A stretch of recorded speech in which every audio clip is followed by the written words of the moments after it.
Hi, my name is Austin Florek, and this is for SCOM 345. And this is a speech for defense or advocacy. Today I'm going to be discussing about how shared custody for a child is much better for the child and for the parents than if one child, or if the child were to have gone to one parent's house and lived with them after separation or a divorce. So after a couple is separated, or if they're married, if they were divorced, and say the couple had a child or they had multiple children, if the child just stays with one parent, what's going to happen is the children are going to get to know them very well, and that's great for that parent and the children and everything, but they're not going to get to know the other parent as well, and the parent isn't going to get to know the kids as well. And so they're not going to get to know them at a very deep personal level, get to know all their quirks, all of their insights, their insecurities, all the things that makes them strong, all the things that make them think, and so this happens through like day-to-day interactions, just like when the kid is going to school. Like the parent could take the kid to school and bring the kid back from school, and they have that time in between to just kind of, the parent can pick the child's brain and just see where they're at and see how they're feeling for the day, and just, really get a deep connection with them, and just the everyday grind, more than just taking them to the park and stuff afterwards. And then this is also an opportunity for the parents and the children to be included with each other's everyday activities. So for example, like if the kid, like my kid, is in soccer or basketball or football or wants to be a ninja, or all the things that they want to do, getting to see them firsthand and seeing how they're growing in their activities is great for both the parent and the kid, so that they can grow and understand each other. Shared custody also encourages balanced growth and development. This is an opportunity for the kid to see and learn from both the mom side and the dad side. God made us all special, and God made two genders, male and female. And so when these two genders come together, this is what makes the kid to begin with, and the children need to be with both parents so that they can really get a clear grasp on what's going on.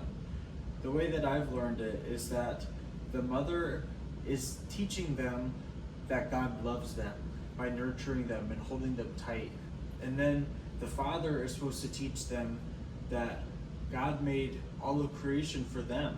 The father is supposed to take them to the highest mountaintop and show them that they can do anything.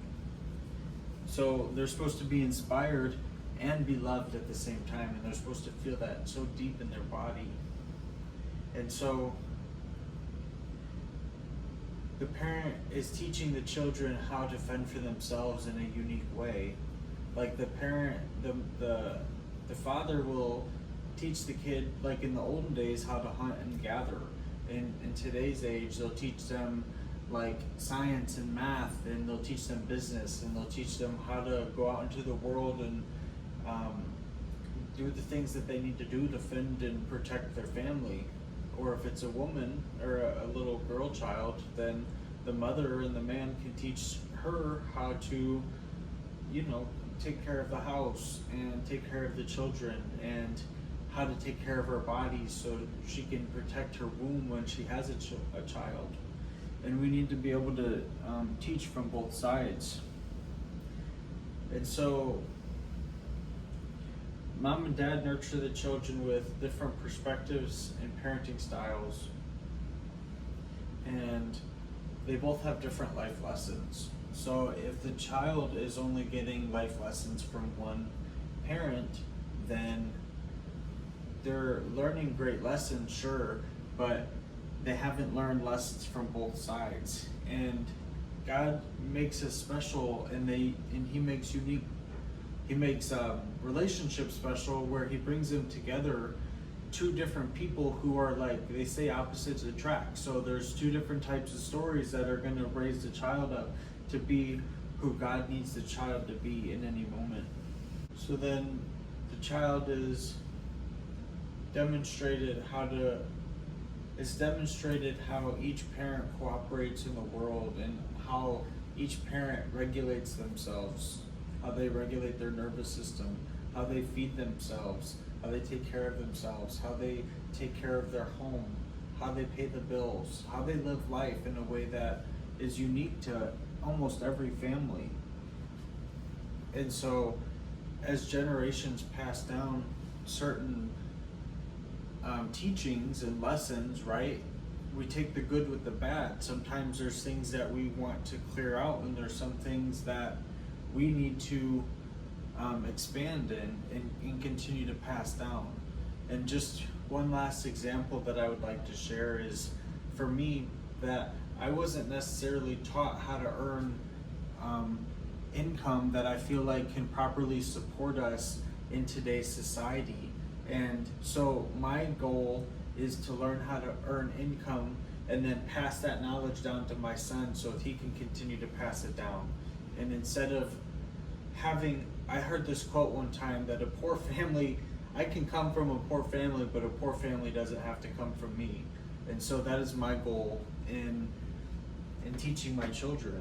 And so each parent gets an opportunity to do that in their own way, and then instill with the kid lessons of love and life and tradition, and teach the kid in a special way that kid needs to be nurtured from both perspectives instead of just one perspective.